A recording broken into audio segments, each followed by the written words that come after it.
The red ships moved through space like hungry wolves.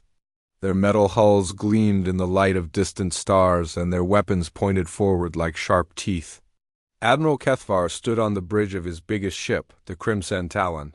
His yellow eyes watched the small blue planet ahead of them. Soon, the humans living there would give him everything he wanted, or they would die. The Zephyrian Empire had ruled this part of space for 300 years. Every world in 50 star systems paid them tribute. Gold, silver, rare metals, food, slaves, whatever the Empire wanted, they took. Any planet that said no was burned to ash from orbit.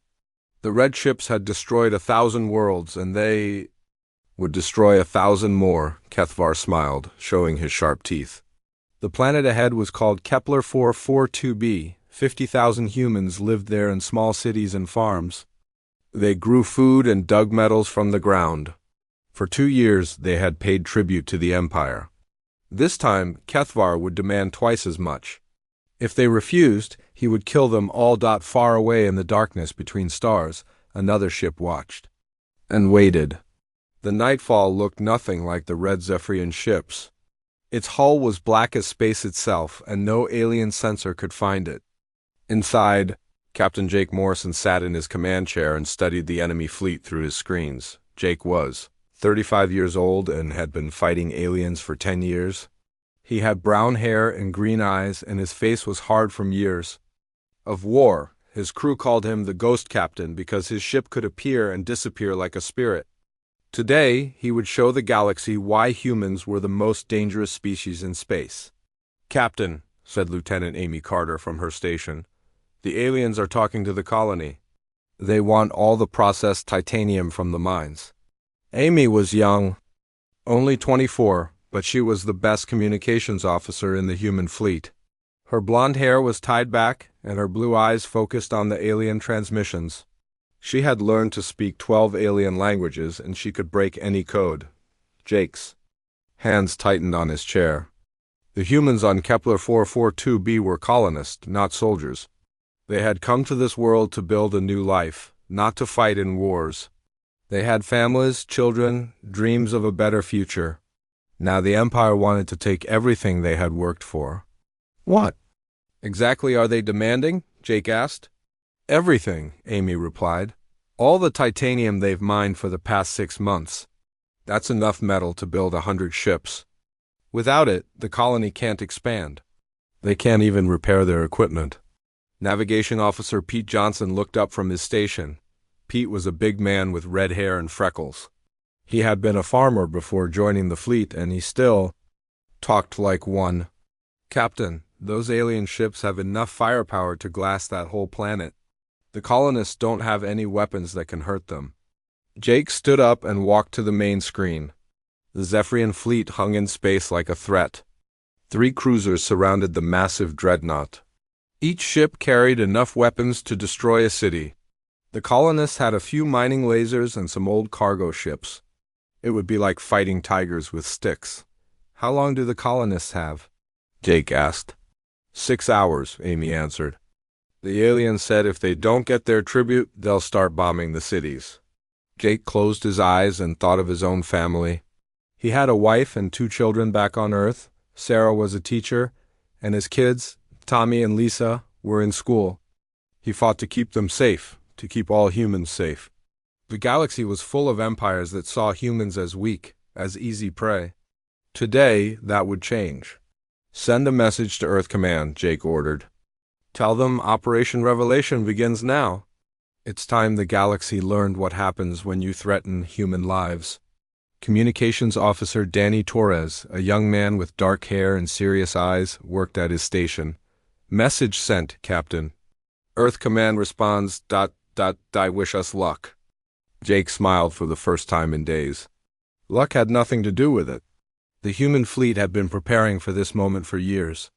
They had studied alien technology, learned their weaknesses, and built ships that could destroy any enemy.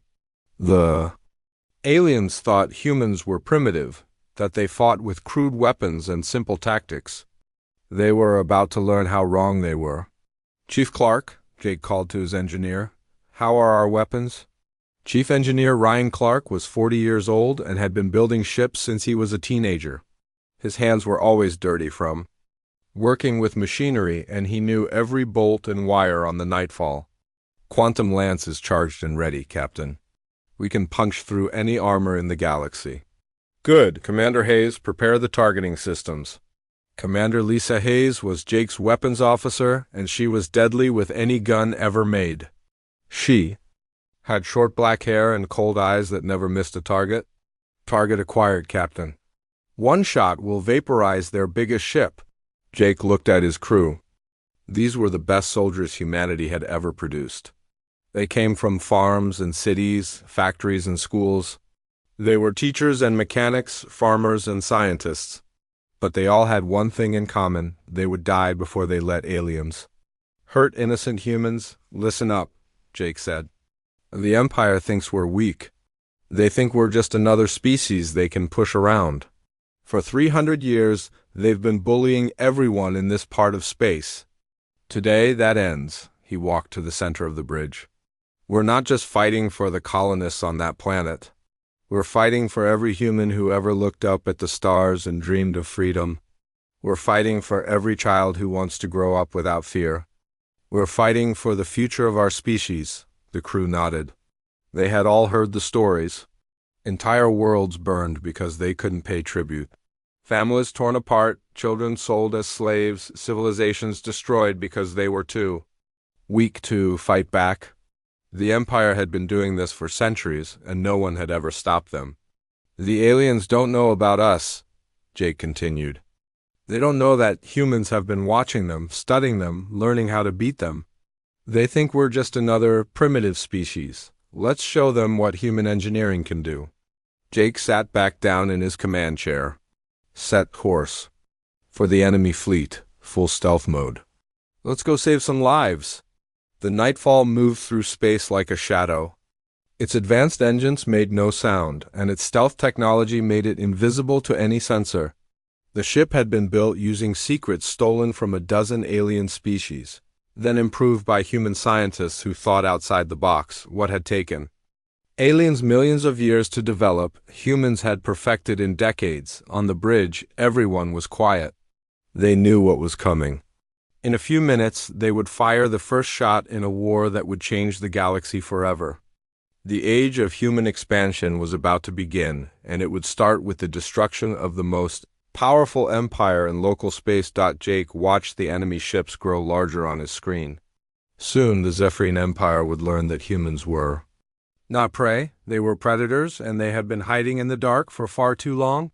The galaxy would never be the same. The alarm bells rang through the Crimson Talon like screaming metal birds.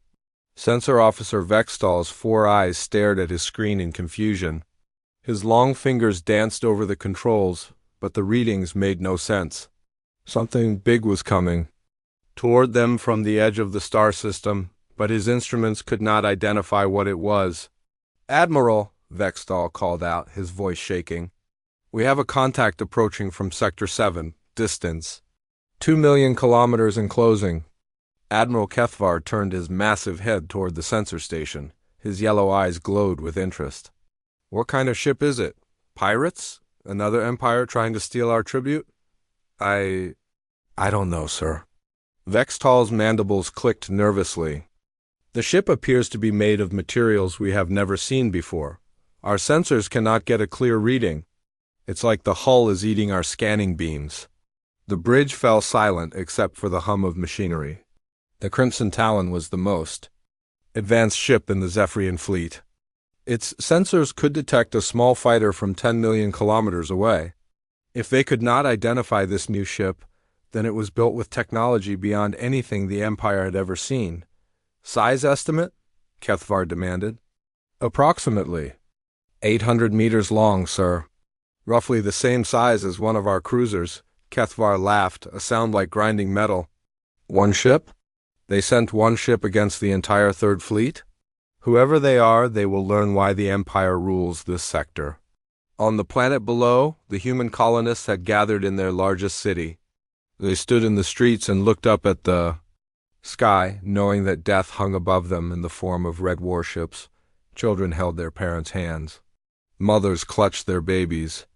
Old men who had fought in Earth's wars decades ago wished they had weapons to fight with. Colony. Administrator Bill Watson stood on the steps of the government building. He was a thin man with gray hair and tired eyes. For 2 years he had led these people. He had helped them build homes, plant crops, and create a new life on this distant world. Now he might have to watch them all die. "Citizens," he called out, his voice carrying over the crowd. "The Empire has given us 6 hours to surrender all our processed titanium. If we give them what they want, they will leave us in peace for another few months. If we refuse, they will destroy our cities from orbit." A woman in the crowd shouted back. "That titanium is all we have. Without it, we can't build new mining equipment. We can't expand the colony. We'll slowly starve instead of dying quickly." Watson nodded. She was right. The Empire's demands got bigger every time. Soon they would want everything, food, water, even the people themselves as slaves. It was a slow death either way. Far above them, the mysterious ship continued its approach. On the bridge of the Nightfall, Captain Jake Morrison watched the alien fleet through his screens. The Zephyrian ships were arranged in a typical attack formation. The dreadnought in the center, 3 cruisers spread out around it, and dozens of smaller fighters ready to swarm down on the planet. "Distance to target?" Jake asked. 500,000 kilometers and closing," replied Pete Johnson. "They still haven't detected us." Jake smiled. The Nightfall's stealth technology was humanity's greatest secret. It used a combination of alien tech and human innovation to bend light and energy around the ship. To any sensor, they were invisible. To any eye, they were just empty space. "Amy, patch me through to the alien fleet. Let's introduce ourselves." "Lieutenant." Amy Carter's fingers flew over her controls. "Channel open, Captain. You're broadcasting on all frequencies." Jake stood up and straightened his uniform. This moment had been planned for years. Every word had been chosen carefully. Today, humanity would announce itself to the galaxy. "This is Captain Jake Morrison of the Terran Defense Force," he said in a clear, strong voice. "You have threatened human citizens. Withdraw from this system immediately or face the consequences." The transmission reached the Crimson Talon seconds later. The bridge crew stared at the main screen as a human face appeared before them. The alien officers had heard stories about humans, but most thought they were myths. The creatures from the small blue world called Earth were supposed to be primitive, barely able to travel between stars. Admiral Kethvar looked at the human with curiosity. The creature had brown hair and green eyes, and its face showed no fear. It wore a uniform that looked advanced, well made. This was not the primitive savage the Empire's scientists had described. "Unknown vessel," Kethvar replied, his voice full of authority. "You are interfering with Imperial business. This world pays tribute to the Zephyrian Empire. Leave now or we will destroy you." Jake Morrison's expression did not change. His green eyes remained calm and steady. "Admiral, you have been warned. This is your final chance to withdraw peacefully." "Final chance?" Kethvar laughed again. "You are one small ship against the entire Third Fleet. We have 3 cruisers and the most powerful dreadnought in the galaxy. What can you possibly do to us?"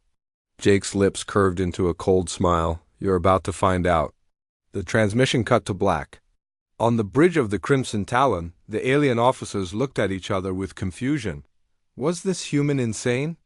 Did he really think one ship could defeat their entire fleet? "Admiral," called Weapons Officer Zektal. "Should we destroy the human ship?" "Not yet," Kethvar replied. "I want to see what weapons they have. Perhaps we can learn something useful before we kill them." On the Nightfall, Jake turned to his weapons officer. "Commander Hayes, you are authorized to engage. Show them what human engineering can do." Commander Lisa Hayes had been waiting for this moment her entire career. She had trained for years to use the ship's quantum lance, humanity's most powerful weapon. The technology was based on science the aliens had not even discovered yet. "Quantum lance charging, Captain," she reported. Target locked on the dreadnought. The weapon drew power from the ship's fusion reactors. Energy flowed through carefully designed conduits and into the Lance's focusing chamber. The technology was so advanced that it could tear apart the very atoms of any target. "Charge at 90%, Hayes announced. 95%. 100%. "Weapon ready to fire." Jake looked at the alien fleet on his screen. In a few seconds, everything would change. The galaxy would learn that humans were not weak prey. They were apex predators who had been hiding in the shadows, waiting for the right moment to strike. "Fire," he ordered. The quantum lance unleashed its power in a beam of pure energy. It moved at the speed of light, crossing the distance between ships in an instant. The beam struck the Crimson Talon's shields, which flared bright blue for a moment before failing completely. The energy tore through the ship's armor like paper, through its hull, through its engines and weapons and crew quarters. The massive dreadnought simply ceased to exist. One moment it was there, threatening the colony below. The next moment, there was nothing but expanding gas and debris where the ship had been. The remaining Zephyrian ships stared at the empty space where their flagship had been. Admiral Kethvar and his crew of 3,000 were gone. The most powerful warship in the Empire had been destroyed by a single shot from an unknown enemy. On the bridge of the Nightfall, the crew watched in satisfaction. Chief Engineer Ryan Clark checked his instruments. "Quantum lance cycling down, Captain. All systems normal." Jake nodded. "Amy, open a channel to the remaining ships." The human captain's face appeared on the screens of the 3 surviving cruisers. The alien crews looked at him with new respect and fear. This was not a primitive savage. This was a warrior from a species they had never imagined. "This is your second warning," Jake said calmly. "Leave this system now. Do not return. Do not threaten these people again. If you do, you will join your admiral in death." The Zephyrian captains did not hesitate. Their engines flared to life, and they fled toward the edge of the system as fast as their ships could carry them. Behind them, the colony on Kepler 442b was safe. Jake sat back in his command chair. This was just the beginning. Soon, every alien empire in the galaxy would know that humanity had arrived, and they would learn to fear the species that fought not for conquest, but for freedom. The news traveled through the Zephyrian Empire like wildfire. The Crimson Talon was gone. Admiral Kethvar was dead. The most powerful dreadnought in the Imperial fleet had been destroyed by a single shot from an unknown enemy. Every world in the Empire heard the story, and fear spread like a plague. Emperor Zekhar sat on his throne in the Imperial Palace on Zephyr Prime. He was old, over 200 years, and his scales had turned from bright red to dark crimson. His forearms gripped the arms of his throne until his claws dug into the metal. Around him, his advisors whispered in fear and confusion. "How is this possible?" the Emperor demanded. "The Third Fleet was our strongest battle group. They had enough firepower to destroy a dozen worlds. How could one ship defeat them?" General Vexmore stepped forward. He was the Empire's top military commander, a veteran of 50 campaigns. His body was covered in battle scars and his left eye was artificial. "My Emperor, the surviving ships report that the enemy used a type of energy weapon we have never seen before. It cut through our shields and armor like they were not there. What do we know about these humans?" Zekhar asked. Science Minister Kolvar consulted his datapad. "Very little, my Emperor.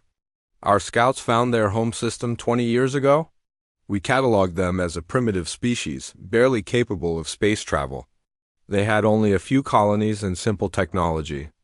We ignored them because they seemed harmless." The Emperor's eyes glowed with anger. "Harmless? They just destroyed our flagship."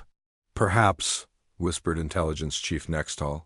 "They are not as primitive as we thought. Perhaps they have been hiding their true capabilities." Far away in the darkness of space, Captain Jake Morrison was already planning his next move. The Nightfall hung motionless between the stars, its stealth systems making it invisible to any sensor. The ship's computers were processing intelligence data gathered from the destroyed dreadnoughts. Computers in the seconds before it died. What did we learn from their database? Jake asked his intelligence officer. Lieutenant Kate Sullivan was a small woman with short red hair and sharp blue eyes. She had been a computer specialist before joining the military, and she could break any encryption system ever created. Captain, I've mapped their entire military structure. Fleet positions, supply lines, communication networks, everything. She brought up a holographic map of local space. Red dots marked Zephyrian military bases, while blue lines showed their patrol routes. They have 17 major fleets scattered across 50 star systems. Each fleet has between 20 and 50 ships. Their total military strength is approximately 800 warships. Jake studied the map. 800 ships against humanity's small fleet of stealth vessels. The numbers were not in their favor, but numbers did not win wars. Technology and tactics did? What about their production facilities? Jake asked. They have 3 major shipyards, Kate replied. One here at Zephyr Prime, one at the Korvac system, and one at Nexus Station. If we could destroy those, they couldn't replace their losses. Chief Engineer Ryan Clark looked up from his repair work. Captain, the Quantum Lance needs maintenance after that shot. We can fire 2 more times before we need to return to base. Jake nodded. 2 shots. He had to make them count. But the Nightfall was not alone. 7 other human ships were hidden throughout Zephyrian space, each one equipped with the same devastating weapons. Communications, signal the fleet, Jake ordered. Tell them to begin Phase 2. It's time to show the Empire what real warfare looks like. On the bridge of the stealth ship Phantom, Lieutenant Commander Steve Parker received the message. Steve was a young officer, only 28, but he had proven himself in dozens of covert operations. His ship was positioned near the Empire's main communication hub at Relay Station 7. Helmsman, take us in, Steve ordered. Weapons, prepare the molecular disruptors. The Phantom moved through space like a ghost. Its target was a massive space station that relayed messages between Imperial fleets. Without it, the Empire's forces could not coordinate their movements. They would be fighting blind. Meanwhile, Commander Helen Martinez piloted the Wraith toward the Imperial shipyards at Korvac. Helen was a veteran pilot with 20 years of experience. She had flown everything from fighters to cargo ships, and she knew space like other people knew their neighborhoods. Target acquired, reported her weapons officer. The shipyard is building 6 new cruisers. Destroying it will set back their production by months. Do it, Helen ordered. The molecular disruptors fired, and the shipyard began to come apart at the atomic level. The great construction docks twisted and broke. Half-built ships crumbled into dust. Thousands of workers died in seconds as the station's atmosphere vented into space. Back on Zephyr Prime, the Emperor was meeting with his war council when the reports began arriving. First, Relay Station 7 went silent. Then the shipyard at Korvac disappeared from sensors. Within an hour, 6 more military installations had been destroyed. My Emperor, General Vexmore said, his voice shaking. We are under attack by multiple unknown vessels. They are hitting our infrastructure, our supply lines, our communication networks. We cannot even track them. How many ships are we facing? The Emperor demanded. We don't know, my Emperor. Our sensors cannot detect them. They appear, destroy their targets, and vanish. It's like fighting ghosts. The Emperor stood up from his throne. In 300 years of rule, the Empire had never faced an enemy like this. They had always fought other empires in massive fleet battles, ship against ship, firepower against firepower. This was different. This was surgical, precise, devastating. Recall all fleets to the core systems, Zekhar commanded. Pull back our forces. Protect the homeworlds. My Emperor, protested Admiral Kexvar, if we withdraw our fleets, we will lose control of the outer territories. The tribute worlds will rebel. Better to lose the outer worlds than lose everything, the Emperor replied. These humans have shown they can destroy our ships at will. Until we understand their technology, we must defend what we can. The order went out across the Empire. Fleets that had been scattered across 50 star systems began moving toward the core worlds. Ships that had been collecting tribute abandoned their missions and fled toward safety. For the first time in centuries, the Empire was retreating. Captain Jake Morrison watched the enemy movements from his command center. The Imperial fleets were doing exactly what he had hoped they would do. By concentrating their forces, they were abandoning their conquests and leaving their subjects free to rebel. Signal all human ships, Jake ordered. Begin Phase 3, start. The liberation missions. Across the galaxy, dozens of human vessels emerged from hiding. These were not warships, but cargo ships, medical vessels, and colony transports. They had been waiting in the dark for months, loaded with supplies and equipment for the worlds the Empire had conquered. The first ship to arrive was the hospital ship Mercy, commanded by Dr. Linda Foster. The Mercy approached the slave world of Karnax, where millions of beings had been forced to work in the Empire's mines.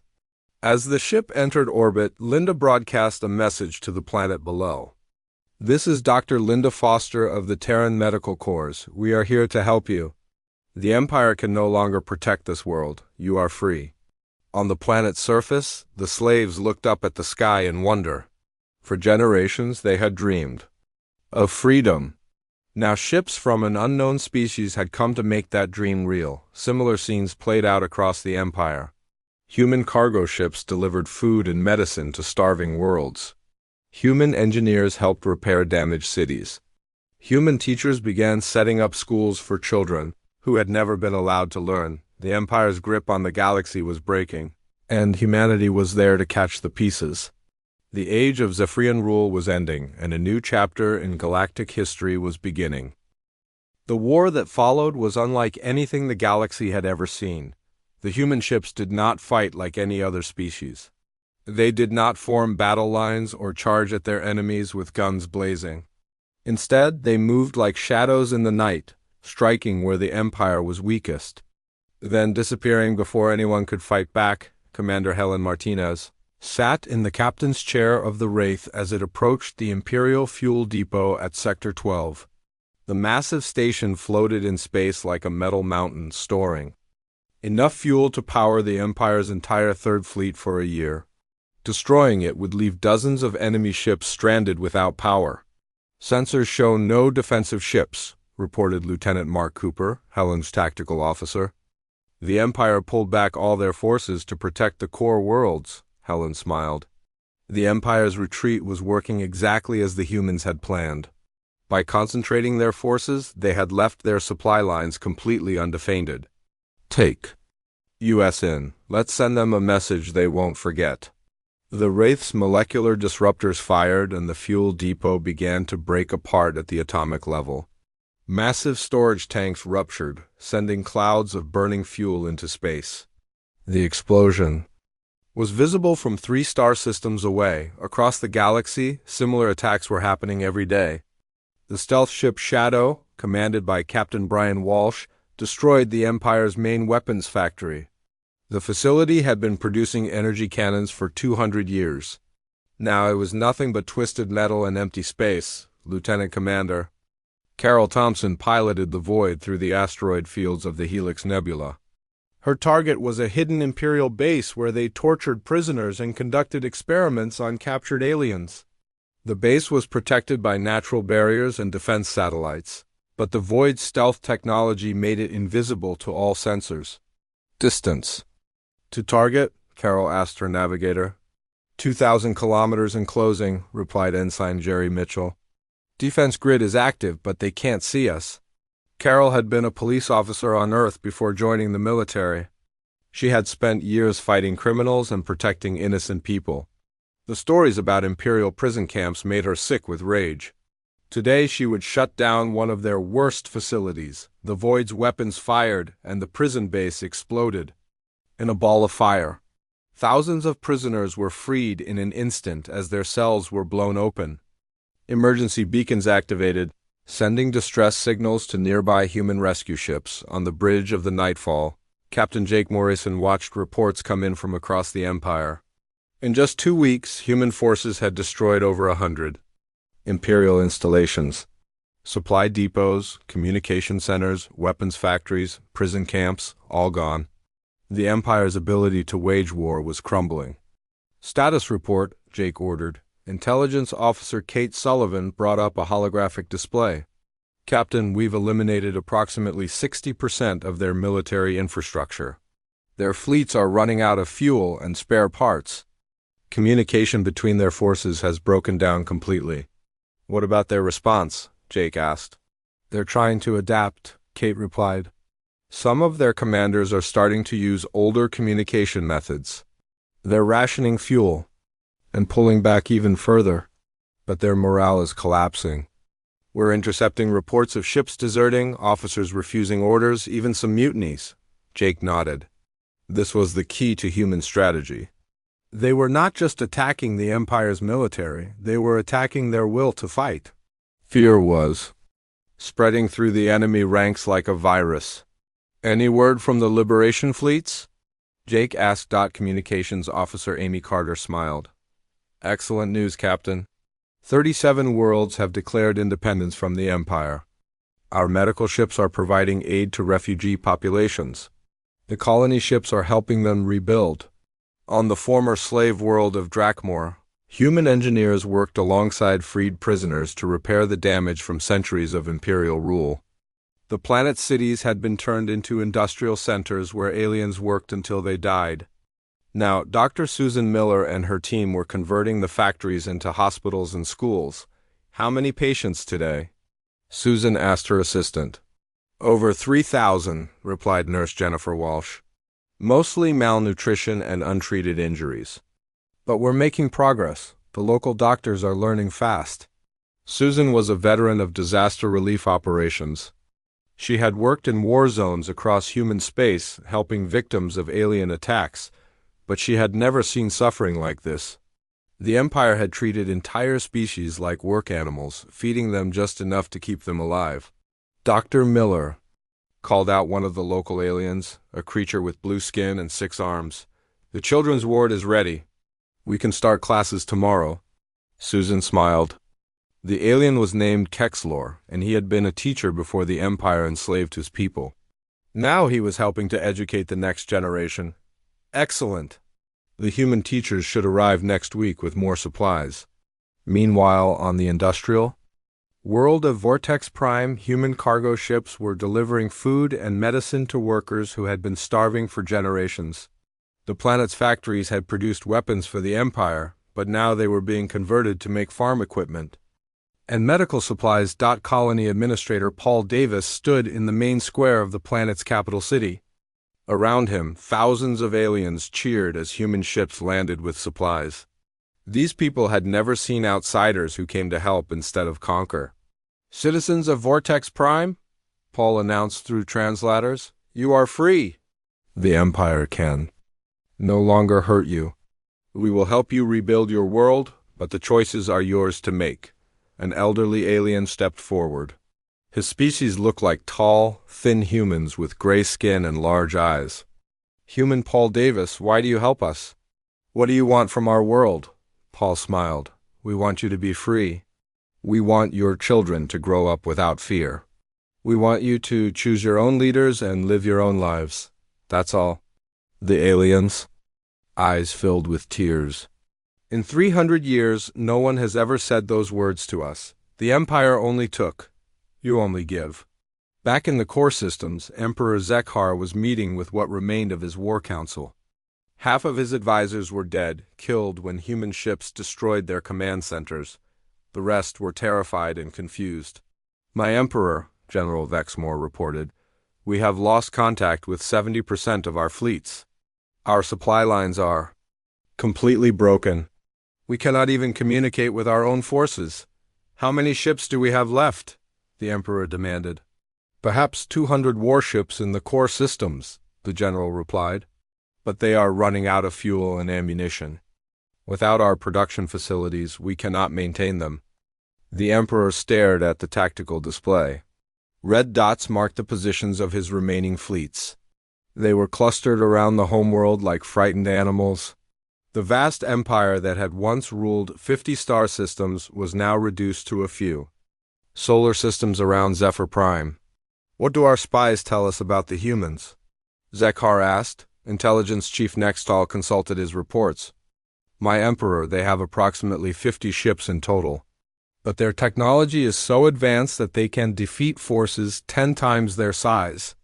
They move without being detected, strike without warning, and disappear before we can respond. 50 ships, the Emperor whispered. 50 ships have destroyed an empire of 800 warships. It's not just their technology, my Emperor, Nextall continued. They fight differently than anyone we've ever faced. They don't want to conquer worlds. They want to free them. Every system they liberate becomes an ally. They're not just defeating our military, they're turning our subjects against us. The Emperor stood up from his throne. For 3 centuries, his family had ruled through fear and brutality. They had crushed anyone who opposed them and enslaved entire species. Now, for the first time, they were facing an enemy who fought for justice instead of conquest. Prepare the palace defenses, Zekhar ordered. If the humans want to destroy the Empire, they'll have to come through me. But Captain Jake Morrison had no intention of attacking the core worlds. The Empire was already dead, it just hadn't realized it yet. Without fuel, supplies, or communication, their remaining fleets would slowly fall apart. The humans had won the war without firing a shot at the enemy's main forces. The galaxy was changing, and humanity was leading the transformation. 6 months after the first shot was fired, the Zephyrian Empire was nothing but a memory. The red ships that had once terrorized 50 star systems were either destroyed or abandoned. Emperor Zekhar was dead, killed by his own guards when they learned that humanity was offering amnesty to anyone who surrendered peacefully. The palace on Zephyr Prime stood empty, its halls echoing with the ghosts of 3 centuries of tyranny. Captain Jake Morrison stood on the observation deck of New Geneva Station, humanity's first major diplomatic outpost in alien space. Through the massive windows, he could see dozens of ships from different species coming and going. Traders, diplomats, refugees, and explorers all moved freely through space that had once belonged to the Empire. It's hard to believe how much has changed, said Lieutenant Amy Carter, joining Jake at the window. She wore the uniform of the new Terran Diplomatic Corps, her blonde hair now grown out and styled professionally. Jake nodded. 6 months ago. This entire sector was ruled by fear. Now look at it. Free trade, open borders, species working together instead of fighting. Amy pointed to a strange-looking ship with curved silver hull. Is that one of the Andromedan vessels? Yes, Jake replied. They arrived yesterday requesting formal diplomatic relations. Apparently word of what we did to the Empire has spread pretty far. The Andromedan Republic was one of the major powers in the galaxy, controlling over 100 star systems. They had been rivals of the Zephyrian Empire for centuries, fighting endless border wars that accomplished nothing. When they heard that a small human fleet had destroyed the Empire in 6 months, they decided they wanted to be friends with humanity instead of enemies. Ambassador Claire Roberts walked up to join them. She was a former teacher who had become humanity's chief diplomat to alien species. Her job was to help build the new galactic order that would replace the Empire's rule. Captain Morrison, Claire said, the Andromedan delegation is ready for. They're meeting. They're very eager to discuss alliance terms. Jake smiled. What kind of terms are they offering? Mutual defense pact, free trade agreements, technology sharing, and joint exploration missions. But they want to know our conditions. Same as always, Jake replied. No slavery, no oppression of civilian populations, and no wars of conquest. Any species that wants to be our ally has to agree to those rules. Claire nodded. They've already agreed. Apparently they're more afraid of us than they are of losing their old ways? Jake walked away from the window and headed toward the diplomatic section of the station. Along the way, he passed through the medical center, where Dr. Susan Miller was training alien doctors in advanced surgical techniques. Human medical technology was decades ahead of most species, and sharing it was saving millions of lives. In the engineering section, Chief Ryan Clark was working with alien scientists to design new types of ships. The humans had revealed some of their technology to their allies, though they kept their most advanced weapons secret. Trust had to be earned over time. "Captain," called out a voice behind him. Jake turned to see Pete Johnson approaching. The former navigation officer now served as coordinator for the Refugee Assistance Program. "Pete, how are the resettlement efforts going?" "Better than expected," Pete replied. "We've relocated over 10 million beings from former slave worlds. Most of them want to return to their home planets, but some are asking to join human colonies." Jake was surprised. "They want to live with us? Can you blame them?" Pete asked. "We're the species that freed them. Some of these people have been slaves for generations. They've never known freedom until we showed up." They reached the diplomatic conference room where the Andromedan delegation was waiting. The aliens looked like tall, thin humans with silver skin and large black eyes. Their leader, Ambassador Zexkral, stood up when Jake entered the room. "Captain Morrison," Zexkral said through his translator device, "it is an honor to meet the human who destroyed the Empire." Jake sat down at the conference table. "I didn't destroy the Empire alone, Ambassador. It took the entire human fleet." "Working together?" "Yes," Zexkral replied, "but you gave the orders, you made the decisions. In 6 months, you accomplished what we could not do in 3 centuries of warfare." Claire Roberts took her seat next to Jake. "Ambassador Zexkral, shall we discuss the alliance terms?" "Of course," the alien diplomat said. "The Republic is prepared to offer full military support, technology sharing, and trading rights throughout our territory. In return, we ask for protection against other hostile empires." Jake leaned forward. "What other empires are you worried about?" Zexkral consulted his datapad. "The Corvin hegemony controls 200 star systems in the galactic south. They practice slavery and have been expanding aggressively for decades. The Nexus Collective in the Eastern Spiral Arm uses cybernetic implants to control their populations. And there are rumors of something called the Void Empire in the dark regions." Between galaxies, Jake and Claire exchanged glances. They had heard reports about these other powers from refugee species, but this was the first official confirmation. "We cannot promise military intervention," Jake said carefully. "But we will defend any ally that is attacked without provocation. And we will continue to oppose slavery and oppression wherever we find it. That is all we ask," Zexkral replied. "Your reputation alone may be enough to deter aggression. No empire wants to face the humans who destroyed the Zephyrians." The meeting continued for several hours as they worked out the details of the alliance. Trade routes, communication protocols, joint research projects, and cultural exchange programs. Humanity was becoming the center of a new galactic community based on freedom and cooperation. Instead of fear and domination. Later that evening, Jake stood in his quarters looking out at the stars. His wife Sarah had arrived on the station the previous week with their children. They were sleeping in the next room. Finally reunited after months of separation, a soft knock on the door interrupted his thoughts. "Come in," he called. Amy Carter entered, carrying a datapad. "Sorry to bother you so late, Captain, but you need to see this." "What is it?" "Long-range sensors have detected a massive fleet moving toward the former Zephyrian territory. They're not using any technology we recognize."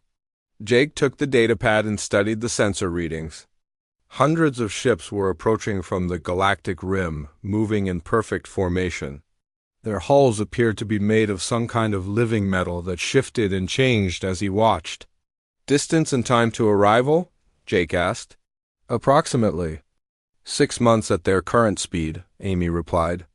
"But Captain, that's not the strangest part.